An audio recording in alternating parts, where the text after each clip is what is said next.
breaking news.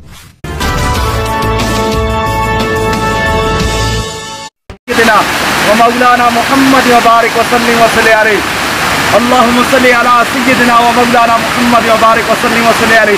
حاضرین و ناظرین، اس وقت میں کاغان ویلی پاکستان کی مشہور ترین وادی میں یہاں آبشار کے قریب میں بیٹھا ہوں. میں تمام عالم سلام بالخصوص ملک پاکستان کے باسیوں سے گزارش کروں گا. آج ایک نماز جنازہ میں حاضری کے لیے آیا تھا اور واپسی میں نے کہا چلو ایک اپنے لسنرز کو، اپنے جاننے والوں کو، اپنے پیار والوں کو، دل کے ٹکڑوں کو ایک پیغام دے دوں گا. یقیناً ایک پیغام دیتا ہوں، خدا را اپنی جانوں کی حفاظت کیجیے. کرونا وائرس جو اس وقت عالم دنیا پر اور ملک پاکستان میں تیزی سے بڑھ رہا ہے، تیزی سے کیسز بڑھ رہے ہیں. اپنی جان کی حفاظت کیجیے.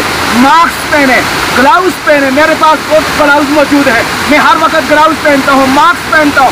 آپ سے بھی یہی گزارش ہے کہ ماسک پہنیں، گلاؤز پہنیں اور اپنے آپ کو ایک دوسرے سے فاصلے پر رکھیں. السلام علیکم ورحمۃ اللہ وبرکاتہ کہہ دیں اور دل پہ ہاتھ رکھیں، محبت کا اظہار کریں. اللہ تعالیٰ میرے اور آپ کا حامی و ناصر ہو. وما توفیقی الا باللہ. پیر سید عظمت حسین شاہ پیر مسیح خطیب ہزارہ.